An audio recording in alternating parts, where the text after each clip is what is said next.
শিল্পীর অভাব হয়তো নেই, মানুষের অভাব আছে। যেমন সত্যজিৎ রায়ের সাথে আপনার প্রথম শুরু। সমিতদা আমার ঘরে বসে খেতেন টেতেন, আমাদের আড্ডা হতো মারাত্মক। না, আমার জীবনে যেটুকু উন্নতি হয়েছে এই মানুষটা আজ শ্রদ্ধেয় বুদ্ধদেব ভট্টাচার্যের জন্য। দক্ষিণার লোভে খোলা মাঠে তুই বসালি তাঁবুর খোঁটা, ভাঙা ফাটা ফুটো তুই যশ গুটো, সাপের ঝাঁপিতে ওঠা। রাজ্যটা এত খারাপ হয়ে গেছে, কিছু করতে ইচ্ছে করে না। আমি চেয়েছি আরো ভালো ছবি হোক, সেই ভালো ছবিটা পুরো পাইনি। আমার স্ত্রী আর না থাকলে আমি বাঁচতাম না, একদম বাঁচতাম না। নমস্কার, এই মুহূর্তে ওঙ্কার বাংলার টেলিকথায় আপনাদের সকলকে জানাই স্বাগত। আপনাদের সাথে এই মুহূর্তে রয়েছে আমি অপরূপা, এবং যেমনটা আপনাদের আমরা জানাই যে আপনাদের কাছে আমরা প্রতি শনি এবং রবিবার একজন বিশিষ্ট ব্যক্তিত্বকে নিয়ে আসি। ঠিক তেমনভাবেই আজকে আমরা যাকে পেয়েছি, যার ইন্টারভিউ নেওয়ার অভিজ্ঞতা বলুন, সৌভাগ্য বলুন, আজ আমার হয়েছে। তিনি শুধুমাত্র একজন অভিনেতা নয়, একই সাথে পরিচালক এবং লেখকও বটে। যদিও তাকে দর্শকরা হয়তো একটু অন্যরকমভাবেই চেনেন, কিন্তু আসলে ব্যক্তি মানুষ হিসাবে তিনি ঠিক কেমন আজকে আমরা জানার চেষ্টা করব সেই দিকটাও। তো চলুন বেশি সময় নষ্ট না করে পরিচয় করিয়ে দিই সেই মানুষটার সাথে। এই মুহূর্তে আমাদের সাথে রয়েছেন বিশিষ্ট অভিনেতা, পরিচালক এবং লেখক শ্রী বিপ্লব চ্যাটার্জি। দাদা, ওঙ্কার বাংলায় স্বাগত জানাই। কিন্তু আমি একটা কথা বলি প্রথমেই, এই আমার হচ্ছে সমস্যা এইটা, এই যে আমার যে পরিচয় দেওয়া হলো এতক্ষণ, বড় পরিচয়, আমি একটা মানুষ, আমি জানোয়ার জন্তু নই। আজকে যে রাজনৈতিক নেতা জানোয়ার, তাদের মতো আমি নই আর কি, এইটা হচ্ছে কথা। একেবারে দাদা, আমরা প্রথমেই একটু, যেহেতু বিপ্লব চট্টোপাধ্যায়কে অভিনেতা হিসাবে মানুষ এতদিন দেখেছেন, এবং মানুষ বিপ্লব চ্যাটার্জি ঠিক কেমন সেটা জানার আগ্রহ বহু মানুষের মধ্যে রয়েছে। তো আমরা একটু জানতে চাইব সেদিকটা। দাদা, অনেক দিন অভিনয় করেছেন, দীর্ঘ অভিনয় জীবনে বিভিন্ন রকম অভিজ্ঞতা হয়েছে। বর্তমান পরিস্থিতি, অভিনয় জগৎ এবং পারিপার্শ্বিক বিষয় কি বলবেন? বলার কিছু নেই, যারা কাজ করছে তারা বেশি করে বলতে পারবে তারা ভালো আছে না খারাপ আছে। আমি বলে লাভটা কি? আমি তো উদ্ধার করবো না দেশকে, পারবো না, সে ক্ষমতা আমার নেই। তারা বলতে পারে, তারা যদি মনে করে ভালো তাহলে ভালো, যদি খারাপ মনে করে খারাপ। তবে আমি একটা কথা বলতে পারি, আমি একটা ভালো, তবে এখন ভালো জিনিসের কোনো ব্যাপার নেই, এটুকুনি বলতে পারি। আমি একটা ভালো জিনিসটা চ্যানেলকে শোনালাম, পরিষ্কার বলল যে আমরা শিক্ষামূলক কোনো অনুষ্ঠান নিই না। এই তো আমাদের দেশের অবস্থা, রাজ্যের, দেশের কেন বলবো, রাজ্যের এই ব্যাপারটা চলছে ব্যাস হয়ে যাচ্ছে। সেক্ষেত্রে দাদা, বর্তমানে টলিউড, সুদীর্ঘ অভিনয় ক্যারিয়ারে আপনি টলিউডকে খুব কাছ থেকে দেখেছেন, তার অন্দরমহলের সদস্য আপনি নিজেও। সেক্ষেত্রে বর্তমান টলিউডে অনেকেরই এটা অভিযোগ যে ভীষণভাবে পলিটিক্স ঢুকে গিয়েছে। পলিটিক্সটাই তো আমাদের দেশকে সর্বনাশ করে দিয়েছে। আমার বাথরুমটা খারাপ হয়েছে পলিটিক্স, আমার কল থেকে জল পড়ছে না পলিটিক্স। তাই পলিটিক্সে শেষ করে দিয়েছে। এত রাজনৈতিক দল, এত নোংরা, সবাই লোভী হয়ে গেছে, আমার এটা চাই, আমার এটা চাই। অনেকদিন আগে আমাদের একজন শিল্পী ছিলেন, খুব ভালো মানুষ এমনিতে, কবি সুমন ভদ্রলোক। তিনি একবার যখন এই দল থেকে দলে চলে গেলেন, তাকে জিজ্ঞেস করলো কেন, তখন তিনি বলেছে ওখানে গেলে খাও খাও খাও খাও বলেছিলেন। এই তো আমাদের অবস্থা। এখন কে কতটা টাকা ঝাড়তে পারবে বললাম আর কি, সেটার উপর নির্ভর করছে আমি কতটা পারবো দলকে সমর্থন করতে, এই আর কি। সেক্ষেত্রে দাদা, একটু আমরা অন্য কথায় যাব, তবে একটা প্রশ্ন না করে পাচ্ছি না। পোড় খাওয়া একজন অভিনেতা, বর্ষিয়ান ব্যক্তিত্ব, সেই হিসাবে আগামী প্রজন্মের জন্য সিনেমা জগৎ বা সিনে জগৎ, যারা আসতে চাইছে এই জগতে, তাদের জন্য কতটা সুন্দর ভবিষ্যৎ অপেক্ষা করছে, না কতটা অন্ধকারময় ভবিষ্যৎ অপেক্ষা করছে? এটা ভালো বলেছেন, কেন এটা পুরোটাই অন্ধকার। কেন, যারা আসবে তারা তো আগে ভাববে আমি টাকাটা কত পাবো। তখন কিন্তু আমরা টাকার কথা ভাবতে পেয়েছি খানিকটা, টাকার কথা ভাবিনি। কিন্তু আগে ঠিক করবে কত টাকা পাবো, কজন মহিলার সঙ্গে যোগাযোগ করবো, এটা ঠিক করবে। ওইভাবে কাজ হয় না, কাজটা কাজের মতো করতে হয়। এবার তারপর আপনার হয়তো অন্য জিনিসগুলো হয়তো হয়ে যায়, যেমন আমার জীবনে বা সবাই ভালো ভালো লোকের জীবনে হয়েছে। আমি ভালো লোক তা বলছি না, কিন্তু কাজটা কাজের ভেবে করতে হয়, অন্য জিনিস ভেবে কাজ করতে হয় না। আমি এটা করলে ওটা পাবো তাই করছি, তা হলে হবে না। তাহলে কি বলতে চাইছেন সঠিক শিল্পীর অভাব? কারণ শিল্পী যারা, তারা কিন্তু নিজের শিল্প সত্তাকে কোনো কিছুর সাথে কম্প্রোমাইজ করে না। আমি তো বলছি শিল্পীর অভাব হয়তো নেই, মানুষের অভাব আছে। মানুষ আমরা করতে পারিনি, মানুষ গড়তে পারিনি, মানুষের কারিগর আমরা করতে পারিনি, এই মানুষের অভাব আছে। যেমন আমি এমনি বলছি আর কি, স্বাভাবিক, আমি নিজেকে গর্ব করে বলছি না। এই যে আমাদের সব চলে গেল বিভিন্ন দলে, হ্যান ত্যান, আমার কাছে কি আসেনি? তারাও সুটকেস ভর্তি টাকা নিয়ে এসেছিল। তা আমি তাদের পরিষ্কার বলেছিলাম, যাবো, তোমরা তোমাদের বাবা মায়ের নামটা পাল্টে গেল, এটা পারবে কেউ বলতে? সেই সত্তাটা কোথায়, মনুষ্যত্বটা কোথায়? বিলীন হয়ে গেছে। মানুষ যদি হতেও, যেমন একটা বাঘের বাচ্চা, সিংহের বাচ্চা বা যাই হোক আর কি, তাদেরও বোধ আছে। তারা একটা বাঘের বাচ্চা, আমি দেখলাম সন্তানকে কিভাবে আগলে রাখে। আমাদের রাজ্যের নেতারা, এই যে আমরা যারা আছি রাজ্যে, তাদের সন্তানদের সেইভাবে আগলে রাখছে? তারা খালি নিজের খেয়ালে চলছে, আমি কতটা পাওয়ার পাবো, পাওয়ার পেলে সাতক্ষণ মাপ, সব হয়ে গেল, গাড়ি বাড়ি প্লেন সবই হয়ে গেল। সেই পাওয়ারটা আমার আগে দরকার, এইটাই ওরা চাইছে। পাওয়ার এইটা হবে, বলেছে কথা, পাওয়ার কারাপ্টস, অ্যাবসলিউট পাওয়ার কারাপ্টস অ্যাবসলিউটলি। তো পাওয়ারে এই অবস্থা হয়েছে, দেখছেন তো, শেখ শাহজাহান হচ্ছে দলের সম্পদ, অনুব্রত মণ্ডল হচ্ছে দলের সম্পদ। তা কি বলবো বলুন, আমার তো কিছু বলার নেই। টলিউডে বা বাংলা চলচ্চিত্র জগতে এই ধরনের পরিস্থিতির জন্য এবং এই যে ক্ষমতা কুক্ষিগত হওয়ারও একটা যে প্রবণতা, যেটা আপনার কথাতে উঠে এলো, সেই কারণেই কি আজ বহু অভিনেতা যারা সুদক্ষ অভিনেতা বলা যায় এবং অভিনেত্রী, তারা কাজ পান না? হতে পারে, সেটা হতে পারে। কেন, ওই ফলে নেপোটিজম আছে তো, ও হলে তাই হবে, ও হলে ওটা হবে, ও হলে ওটা হবে, তাই আছে। হতে পারে, সেটা আমি বলতে পারবো না, কিন্তু হতে পারে। সেটা নেপোটিজমের একটা ব্যাপার আছে, ভালোর দিকে নেই, খারাপের দিকে আছে। নেপোটিজমটা ভালো, ভালোর দিকে হলে, কিন্তু ভালোর দিকে নেই আর কি। একদম। দাদা, একটু অন্য প্রসঙ্গে আসবো, একটু দর্শকদের তরফ থেকে আসা বিভিন্ন রকম প্রশ্ন নিয়ে আসবো। যেমন সত্যজিৎ রায়ের সাথে আপনার প্রথম শুরু কাজের, এবং সেই মানুষটির সঙ্গে কাজ করেছেন একসাথে, তাকে কাছ থেকে দেখেছেন, সেই অভিজ্ঞতা, সেই স্মৃতিচারণা একটু যদি। অভিজ্ঞতা মানে অন্য কিছু না, উনি একজন পারফেক্ট মানুষ ছিলেন। যে কাজটা নিয়ে উনি মেতেছিলেন সেটা পুরোটা জানতেন, জেনে কাজ করতেন। আমাদের এখানে না জেনে কাজ করি আমরা এখন, আমাকে নিয়েই বলছি।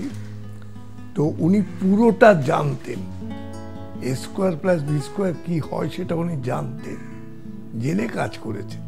অ্যাকচুয়ালি ভালো হয়েছে, সুন্দর জিনিস আমরা পেয়েছি। এখন তো না জেনে কাজ করে সব, না, সেটাই সমস্যা। একদম।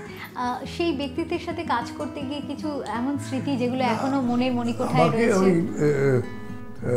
ডায়লগ বলেছিলাম যখন, তখন বলেছে, বিপ্লব তোমাকে তো এটা বলার দরকার নেই, তুমি তো এটা অভ্যস্ত এরকমভাবে কথা বলতে, তো তুমি তোমার মতন করে বলো। বলেছে, উনি অ্যাকসেপ্ট করেছিলেন, ভালো লেগেছিল, নিশ্চয়ই ভালো লেগেছিল। ওনার মতো মানুষকে তো আমি সমালোচনা করতে পারবো না মানুষকে। উনি একজন মানুষ ছিলেন, মহিরুহ ছিলেন। রবীন্দ্রনাথের পর আমি মনে করি, কে কি মনে করলাম জানি না, রবীন্দ্রনাথের পর ওইরকম মানুষ পাইনি আমরা, একদম পাইনি। এখন রবীন্দ্রনাথকে তো ব্যঙ্গ করছে, এখন সমালোচনা করছে। আরে ওটার দাড়ির একটা চুলক না, তাহলেও বুঝবো রাজ্যটা ভালো হবে। হবে না, কারণ সবাই সব কিছু জেনে গেছে, জেনে গিয়ে মুশকিল। না জেনে কাজ করা অনেক বেটার। আরও একটি প্রশ্ন আসবো দাদা, প্রায় 300-র ওপরে সিনেমায় আপনি অভিনয় করেছেন, বিভিন্ন রকম চরিত্রে অভিনয় করেছেন।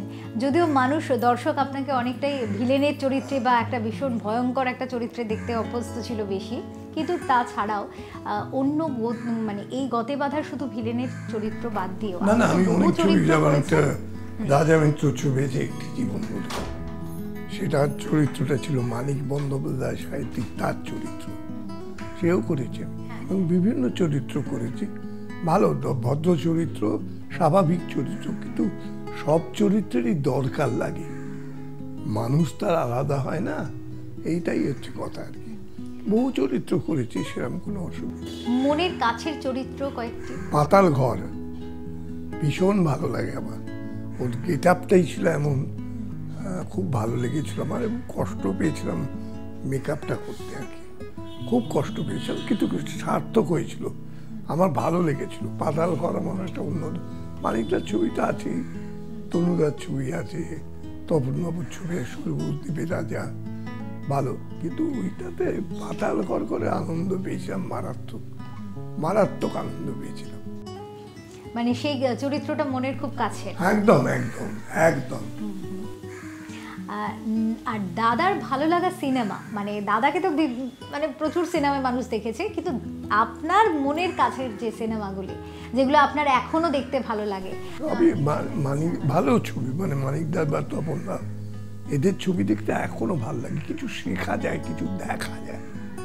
এখন তার দেখতে হবে না, প্লেনে প্লেনে যুদ্ধ হচ্ছে, এইসবগুলো করে আর কি, যাই হোক, কিন্তু ওইগুলো দেখতে ভালো লাগে। আমি এখনো দেখি ওই ছবিগুলোই আমি দেখতে বসে যাই, কেন ওগুলো ফেরত পাবার ব্যাপার না, এই হচ্ছে ব্যাপার। একদম।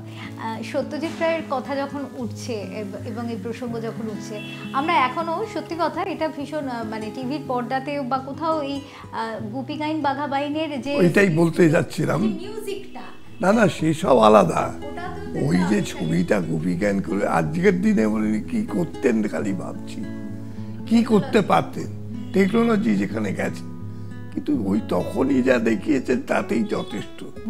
একদম।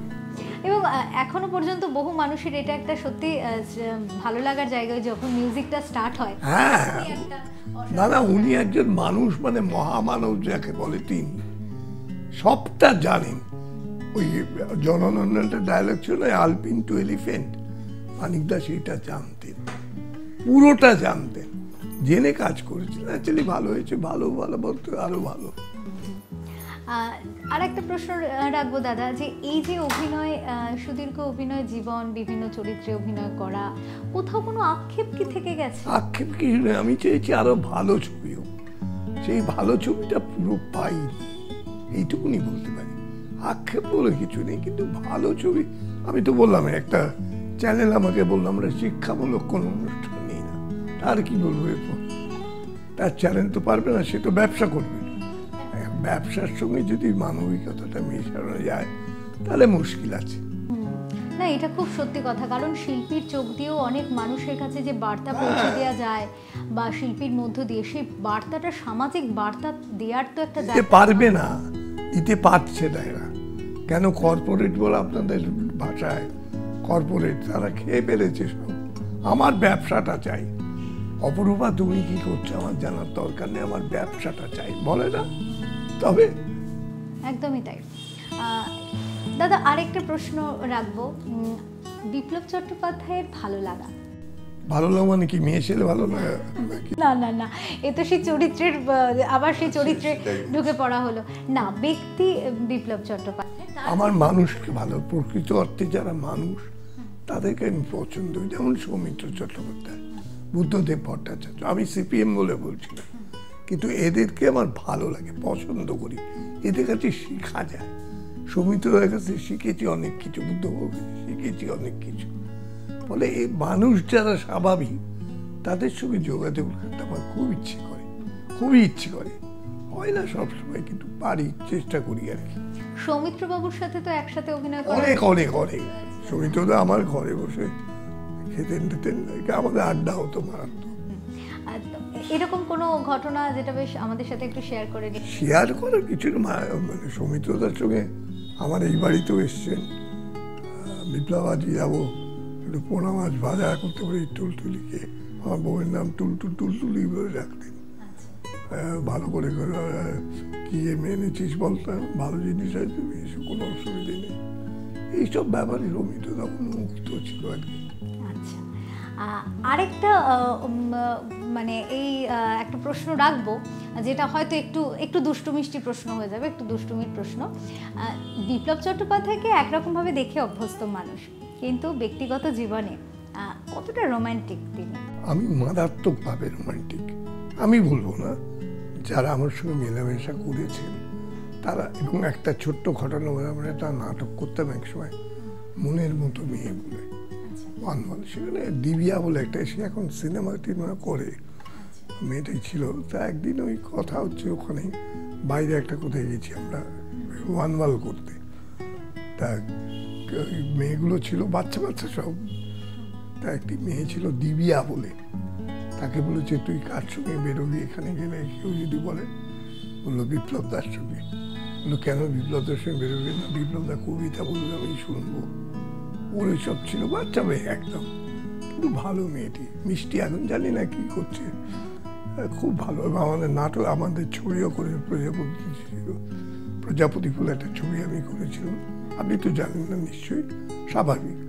তো সেই সব ভালো পাঠ করতো ভালো, তারপরে কোথায় আছে এখন জানি না। আচ্ছা, এই কথা শুনতে গিয়ে আমি একটা কথা আবিষ্কার করে ফেলেছি যে আবৃত্তি খুব সুন্দর করেন। সেক্ষেত্রে একটা অনুরোধ যদি দেন। আবৃত্তি এখন খুব ভালো লাগছে, ভদ্রলোক যোগেন্দ্রনাথ সরকার, বেদিনী বলে একটা কবিতা।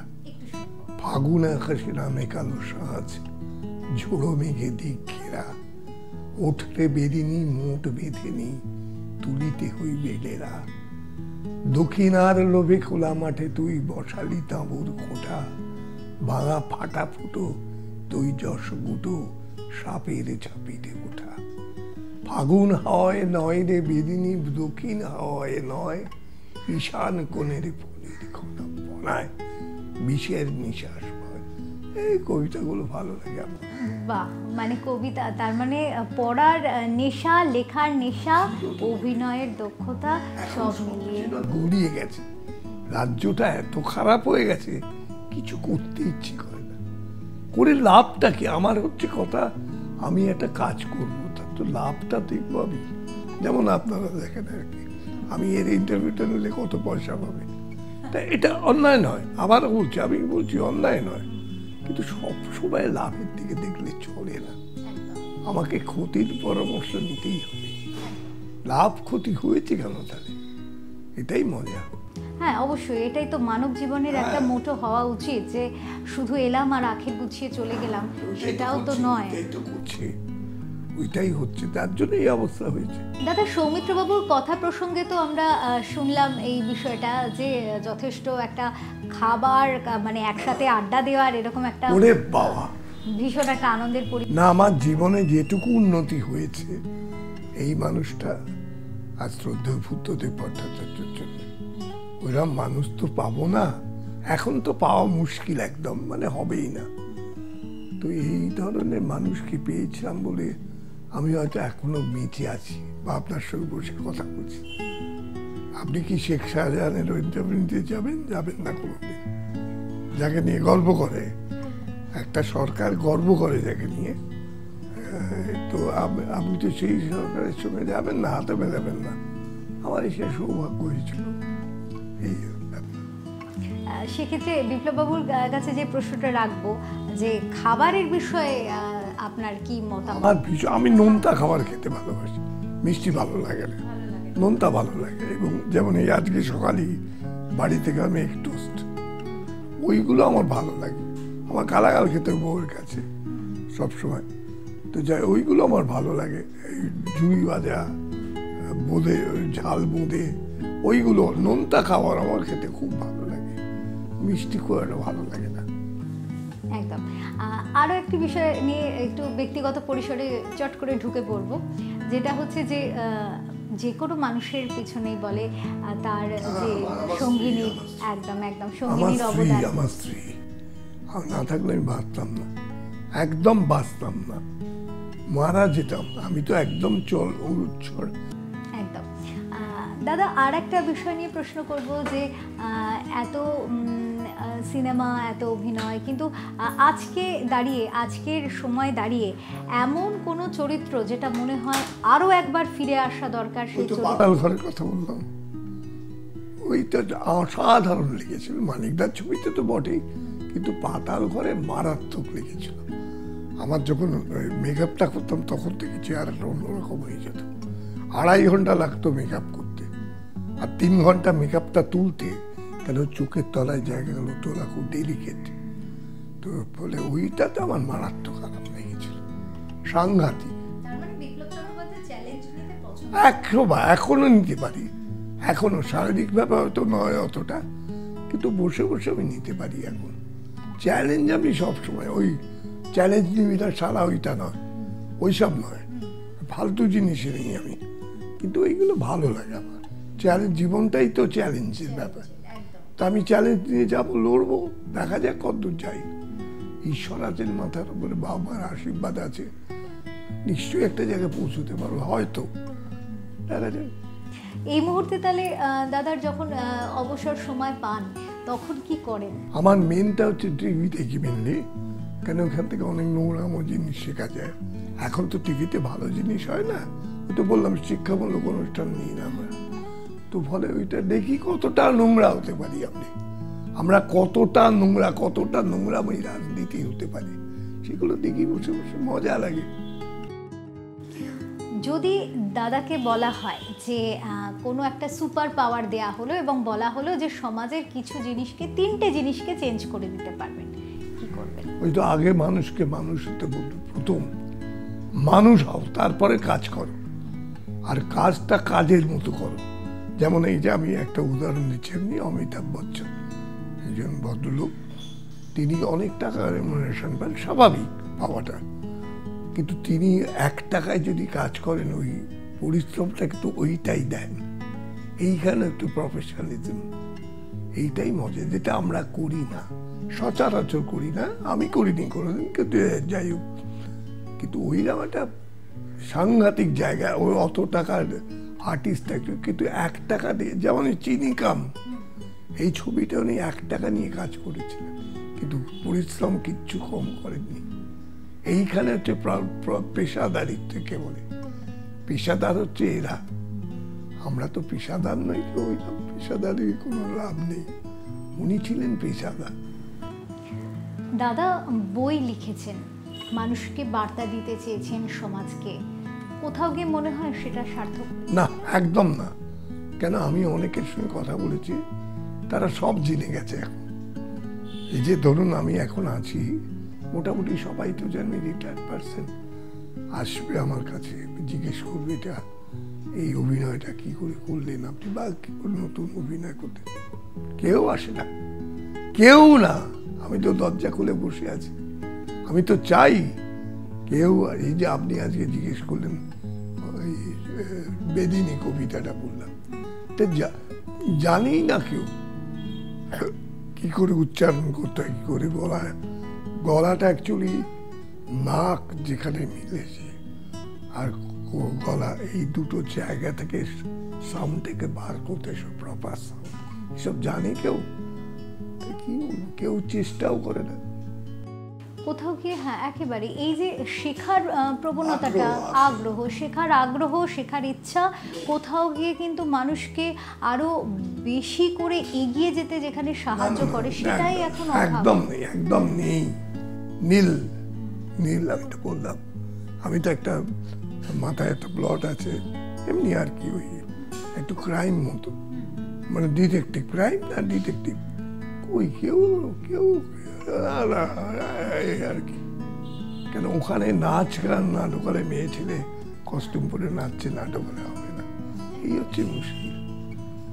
আর আমি এখানে একটা আপত্তি আছে আপনাদের ভাই, সরি, মহিলাদের আমি বলি, তারাই বাইরে উচ্চবৃত্তিটা করেন কেন? তাদের কি মনে হয় আমার এই দেহটা দেখালে খুব ভালো লাগবে? তা তো নয়। মানুষের একটা সৌজন্যতা আছে, ভদ্রতা আছে, সভ্যতা আছে। আমি আমার মাকে দেখতে পারবো না ভাবে, আমরা তো মায়ের জাত, মাকে নিয়ে গর্ব করি তাহলে। একদম।